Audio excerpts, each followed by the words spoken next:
Good evening. I am Surbhi Raut, a resident of Noida, Jalpura. I basically wanted to talk about a place in Himachal called Hamirpur that is under scrutiny, or should have been under scrutiny since 40 years, as there are three Naxalites who've been running a nexus of parapsychological sexual abuse and pedophilic practices and marital rape and couple other things of such grave degree as anti-nationalists disguised as priests in over stolen artifacts, the pindis that you find in Vaishno shrine. Three such stones put up in their little four-walled temple since 40 years, and they basically have been importing a lot of you know Kutsar tribe, the banished from the Sikh religion and the banished and the desperate to enter the Hindu religious beliefs. Now, what goes on to be the situation here is that these artifacts basically belong to uh, the Maharashtrian lineage, and there is this Devi called Bharari Devi, and that's based in Sindhudurg, Malwan in Maharashtra. And this particular temple, the Nexus, these Naxalites, they also basically run this temple with the same name. But I had an intuition when I went to. I did not have an intuition. I basically got a little during this entire ordeal of this decade-long abuse that I was going through because of the artifacts. It was just an awakening that the violation of artifacts has basically done a lot of paranormal abuse in my life, and uh, and there's been no report, there's been no detection, there's been no idea or knowledge to the government about this entire thing that's been going on since 40 years. This group of Naxalites, they basically call marital rape their birthright because the chief priest over there, he's a uh, Queenie gay guy, and if you look at him, you can tell him that he's from a Kinnar, um, you know, sect. Now, what types of Kinnars are there? I don't know if I'm even using the right word, but I know it's a Kinnar sect that he belongs to, and he's violated his birthright to be, you know, practicing his purpose of birth by violating, the I don't know. I mean, something that you basically, if you talk about a purpose, or if you talk about the ethnic reason to be, religious, the logical reason or the clinical reason to be religious, and then if you understand the only science or the deep science behind it, then this guy has abused his, right as a right, right as whatever he is in the human race, or by being something to the human race, and because obviously one he's married to a woman as a Kinnar. He's not castrated. Pardon me, I've gone a little deep about it, but he's not castrated. But the way he projects himself to the followers over there, his people, and the way I have, dealt him, and the way I have dealt his brothers, who are also priestly scammers, I think it is all, it's all just. I mean, it's not just a thought. It's a belief. It's a, you know, uh, it's a lived belief that it's a terror cell because, they are they meditate on this particular Kinnar. this particular scammer, he goes on to meditate and he uses the frequency of the pindis, and whatever frequency he gets, he, no matter how much out of guilt or no matter how much out of fear he wishes to be anywhere non-defiled, or wishes to be guilty conscious and practices conscience over it, or his subconsciousness over the artifact theft, and then the propagated or systemic vandalism in the country since 40 years. All of that has basically as a paranormal consequence on himself as well, for setting up a structure of Indian religion, or probably the religious belief in the country, within the bounds of defilement or within the bounds of misinterpretation, has you know has caused him extreme mental illness. And if we talk about the mental illness, then there are such grave tangents of clinical hypnosis gone wrong, because he does a lot of mantra chanting and beej mantra chanting, and trying to heal people from wasted surgeries and stuff. So all of that is, the facade of healing people from astral surgeries. All of that has basically gone completely. It's like an act. It's like something gone wrong. It's like I obviously it's like I needed something to do else, but it's like a bad experiment. So now what the process of these three? So there are these three brothers who basically do all of this, and the chief priest, so we've got the pindi in the middle. The chief priest will sit on the right, and the left, and there are two brothers who will sit on the left one by one. The left two brothers will do jhara and everything, and will chant the mantras inside, while the chief priest, he'll put his hand, he'll be in a state of samadhi, and he'll put his hand on your head, and he'll talk about your current reality, your future, and your past. And then whatever is the block for you to not be earning money, or not be healthy, or let's say not be earning money to begin with, because they seek money only, because it's Carousel and they do a lot of extortion to make money. What will he do is he'll tell you a couple of things about your current standing, and when you're in the meditative state, and when you're when you're manifesting yourself, when you're manifesting your consciousness over a particular person, whatever you're envisioning, that will basically digress to everything that's basically a block in their life. And when you talk about the blocks in someone's life, then for example, if I'm sitting, and if there is a particular person in my group who's a harassment to me in some sense, and I don't understand that it's some kind of an harassment or something, which is kind of like becoming a blockchain of hassles or obstacles to me over something. He'll get a vision of that particular thing. Now that particular vision is it completely depends on the capacity of this particular person. If he can explain me properly of what's the science behind it, and when we talk about the science, then we talk about what are the specs of it, what are the specs, or what are the details about it, and who's doing what, and what's the time frame of somebody doing a certain thing, and what kind of mindset or what kind of psyche beyond everything that I can see is as a subconscious or a consciousness, or a conscience. Like, what's the misinterpreted, what's the what's the particular tangent of that psyche that's kind of like being manifested in a different manner altogether.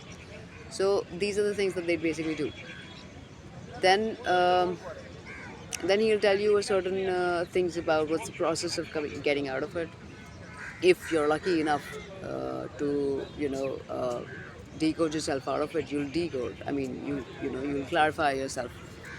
But if you do not do it, then what happens is that A, there are psychosomatic and somatic illnesses in your body. 2, there is money required for it. When there is no money required, these people will be out of behind your life to get an idea about over why things are not working, and they'll be hell-bent to make things work for you. And in the name of being hell-bent in making things work for you. They'll harrow you mentally completely. They'll harrow you physically, and they'll do a lot of political conflict in your house where you'll be completely either quashed financially, professionally, or you'd be, or if you can manage being a little toxic about things because it's the business of extortion, you'd be able to get out of that loop. What the brothers basically do over everything that this guy happens to envision is that the brothers will make sure whoever is trying to rescue you, they are working as per your current understanding, as per your current reading of that particular priest. Now that particular priest goes on to say, for example, if I'm going through depression in my work, okay, or I've got a job in, or let's say I'm a queer, or forget my sexuality. Let's say I'll talk about the sexuality as well. I mean, there's been a there's been a huge abuse in terms of sexuality conversion therapy in me, and it's been and throughout the entire process of decoding this whole artifact violation, basically, how can Pindis be uh, you know uh, violating anyone's body when they hold sacred energies?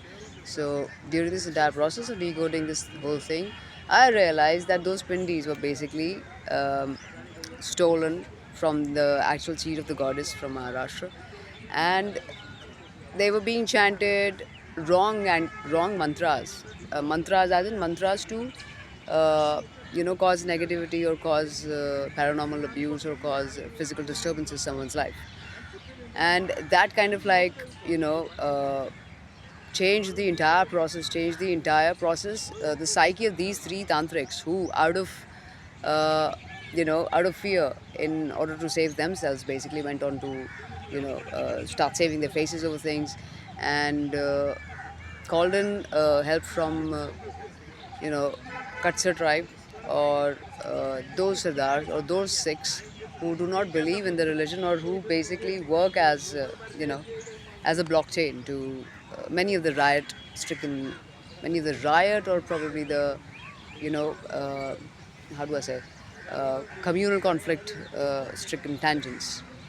Over all of this, what has been the process or the action of the other two brothers uh, to this particular chief priest is that uh,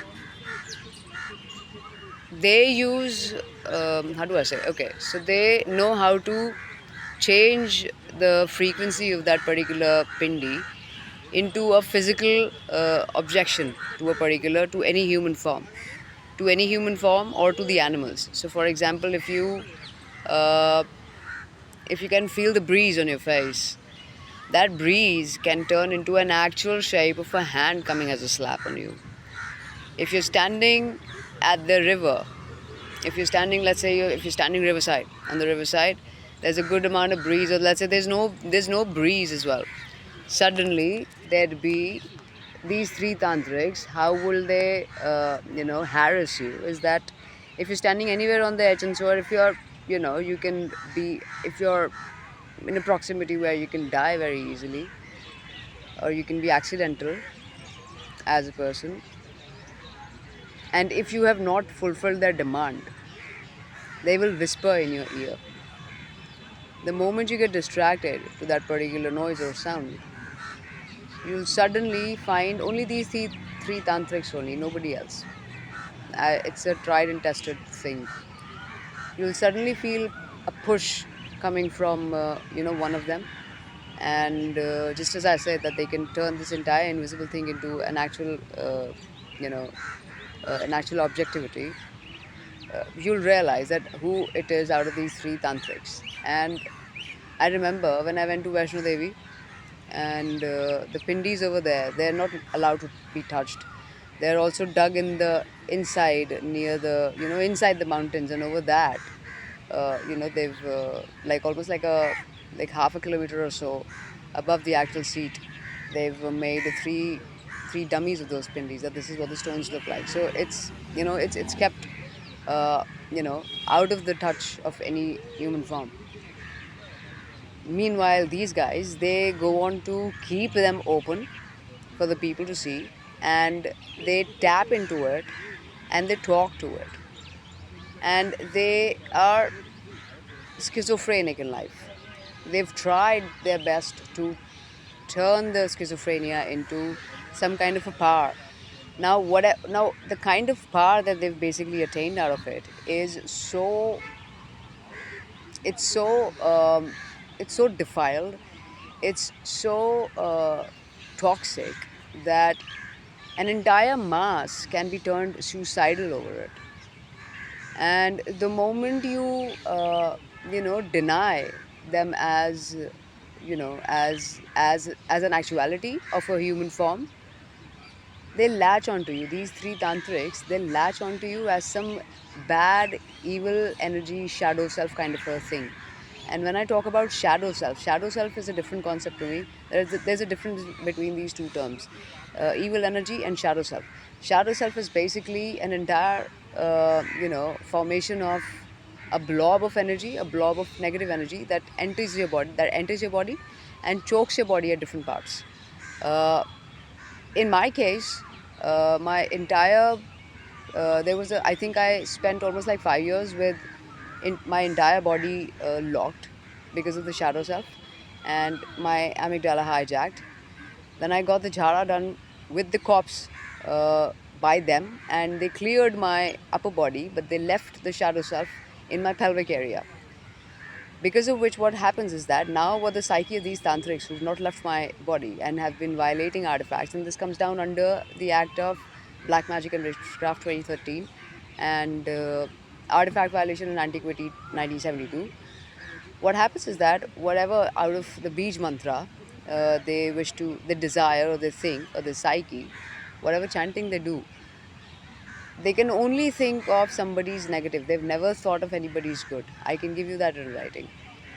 And because obviously they are terrorists and they are anti Sanatan, because in disguise they practice Sanatani principles to remain, away or off the gods. Now, when we talk about gods, I'm stating gods. I'm stating Indian gods to these artifacts.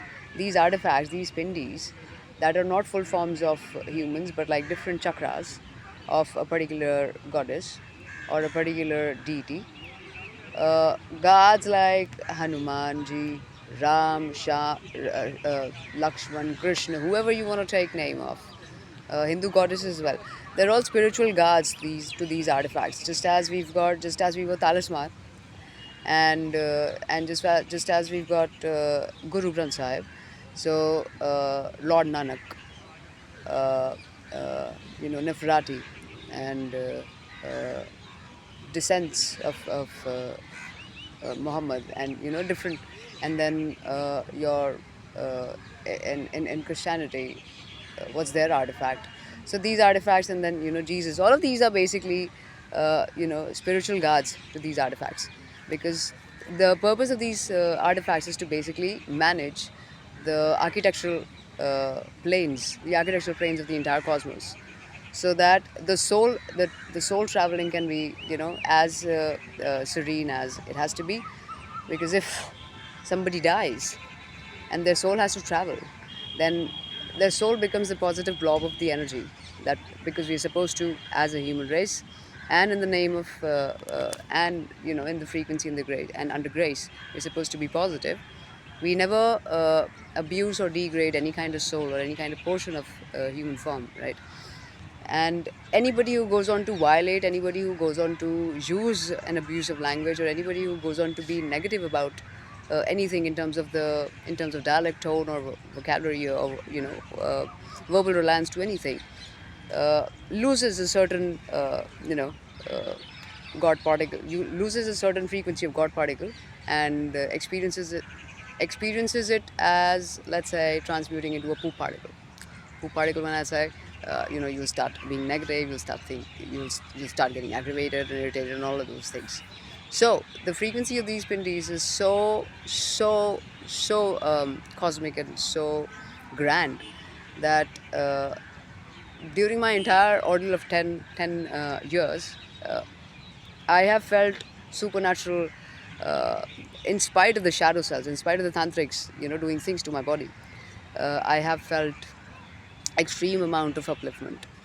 I have felt some first degree grace of all the Indian gods, and I've felt some, how do I say, like passive protection, or passive reliance of faith. I wouldn't say reliance, but like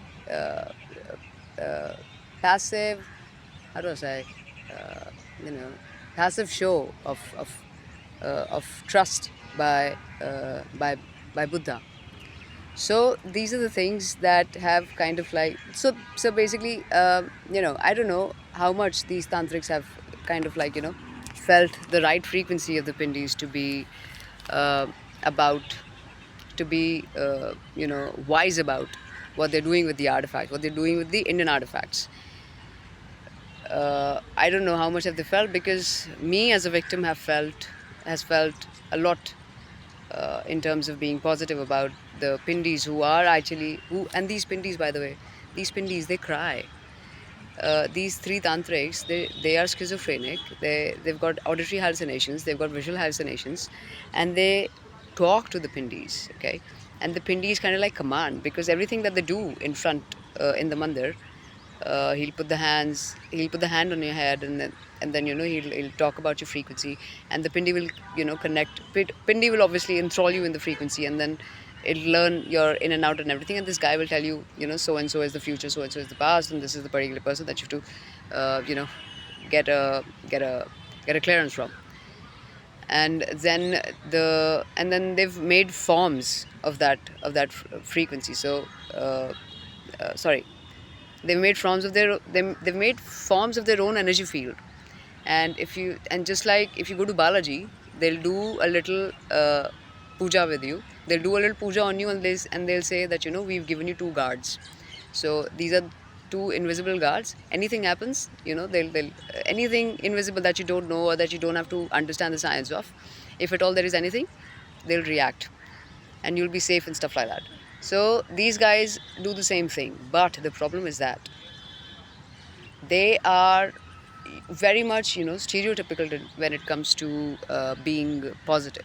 They are biased, they are toxic, they're extremely toxic, and it's a very clear funda to them. If you have money, put us the money. If you don't have the money, give us, sleep with us. It's as simple as that. If you deny sleeping with them, they'll do a lot of sleep paralysis with you. They'll do astral sexual violence with you. They'll travel in your dreams, and they'll do a lot of abuse with the people who are trying to rescue you from any kind of psychosomatic or somatic illness developed because of all of this, because of the experience that's happening or going on. And if you take any kind of legal authority over it, they'll go on to threaten you to rape the most precious in your life, kill the most precious in your life, and in the name of sacrificing to the actuality that they believe in, shall be the guard to them in whatever demand they basically make from the people. And when I talk about the actuality, I'm talking about the form of God that they believe in to do all of this toxicity over. They'll try putting you down as an object of no relevance in this current world, and call it a sacrificial ritual over the inertia, over the passive inertia experienced the moment, over any kind of wrongdoing detected by the one that's suffering or by the victim, will be objectified, will be spoken in objection over, obviously. And the god, the particular god that the particular tantric goes on to believe in, to be getting all the energy from, or calls itself the devout of, will be attacked by by the victim's potential to stand through whatever is basically being shoved to the body, or whatever kind of abuse is basically coming to your to yourself. And that kind of then will expose you that these guys are obviously under arrest. And the violation of the pindis is obviously, I mean, with the Indian artifacts, it's kind of like I mean, it's illegal. Moreover, the chief tantric, the chief priest, his name is Paramjeet.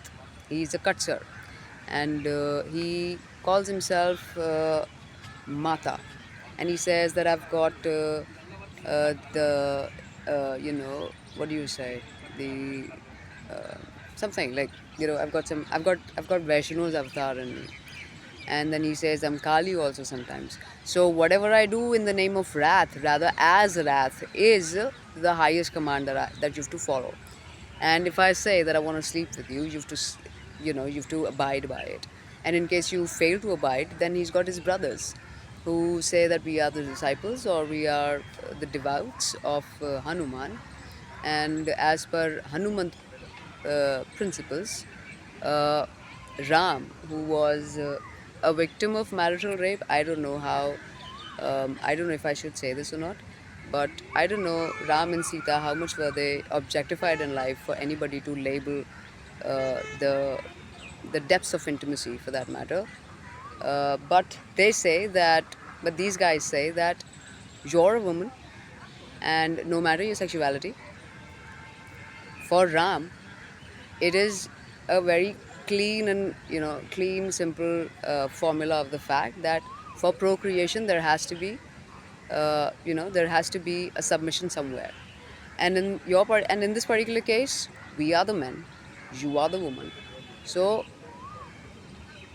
seeking you as the highest command, which as per us is either two ways: either we put you in we dose you off through any mantra chanting, where you start hallucinating, where you're in, where you start getting drowsy, and then you sleep, and then in the sleep we do things with you. In your dreams, we turn your dreams into sexual violation and all of that. Either this is one way, or the other way is that you clearly, every time you are every time you come in front of us, there are only two things: either you save yourself by giving us money, or you submit to the fact that anybody that you marry of the same sex, if at all you're same, I mean, if at all you're queer. Firstly, in our tangent, as per Ram, you cannot marry the same sex, because it's against the dharma. And Ram is called the alpha male, and we've seen the alpha male's condition. He was married to a woman, so you have to, submit to a man.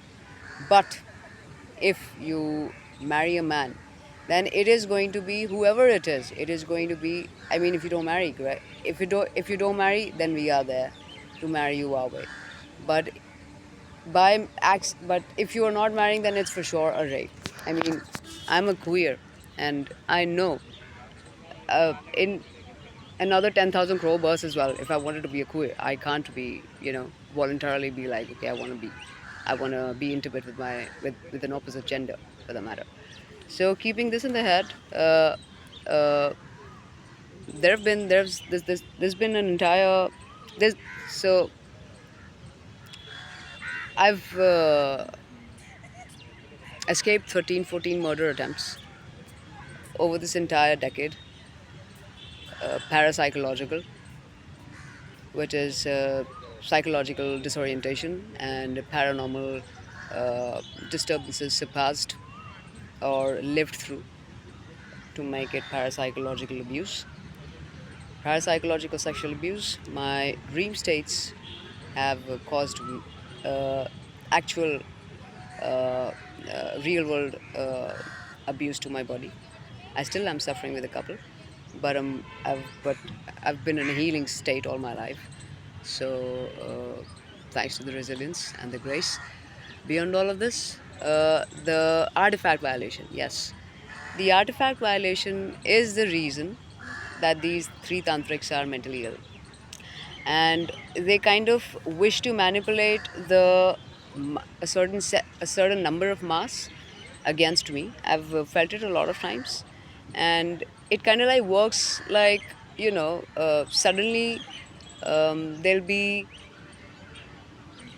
I don't know, there'll be a complete cross connection in the actuality of a particular incident, sorry, a particular moment, with something else, and that cross connection would be a paranormal gibbering coming out of a normal person. So, for example, if I'm standing with somebody, if I'm talking to somebody already, and subconsciously while speaking to them, they haven't spoken about their actual problem, but they're going around about the problem.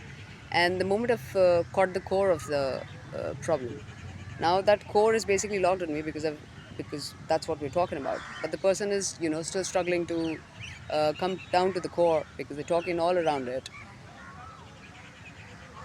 Over me realizing that my time is getting wasted, and the core is this: if I talk about it, maybe they are half healed. To stop that healing, they'll suddenly, while talking, they'll suddenly out of nowhere jump into frenzy. And in that frenzy, their entire speech would be disoriented.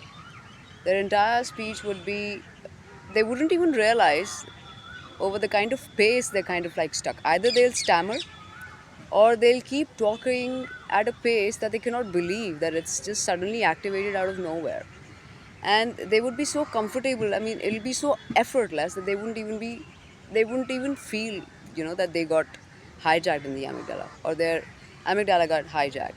And there are two things about it. This is what my belief is, that if somebody has hijacked the amygdala, then either it is that particular shadow, or that particular shadow self within the body, or probably outside the body.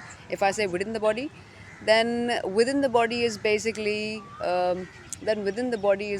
something that's caused them any kind of illness, and outside the body is something that I, over my psychic abilities, without expecting or calling, can talk to a person and activate that particular shadow self within them, and make them speak to me like some kind of an exorcism, where they're asking, where I have to question of what is your problem, the inside, which is not this particular person, because had they not been, I don't think they'd have met me. Rather, we would have met in a different situation where we were not talking about any kind of problem, but working on a particular collaboration. Could be anything, could have been something positive or whatever, or maybe an expansion to a certain, absolutely fine regulation of any kind of formality.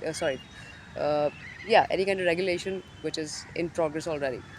So keeping this in the head, talking the talking to the subconscious, the actuality, is one thing which I can, which either can be a subject of healing over clinical hypnosis, where my questions are right, where my understanding of the somatic illness or the psychosomatic illness in the particular person is apt, precise, and I also have a little. I also happen to have a little knowledge about, the paranormal world, where when we talk about ghosts, we're not talking about the horror entities that we see online. We're talking about those spirits that are, you know, uh, because of uh, because of the destruction in the world at the moment, the degree of serenity. I mean, they hold very low frequency of serenity, and because of that, these are those spirits that are troubled, and those souls that have, lost or have fallen or have been framed to fall while, while traveling from one realm to another.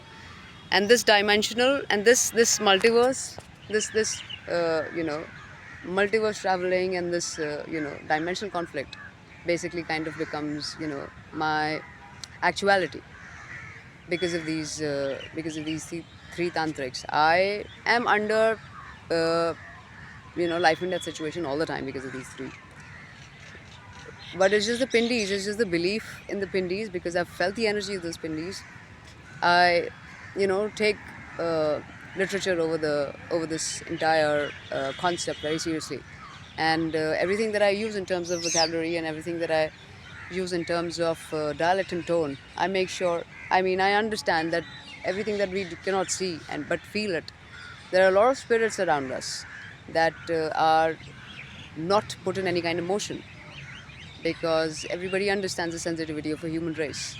But the moment we are in the frequency where we are not, where we are activated 100% mentally, we can be either gone completely passive aggressive,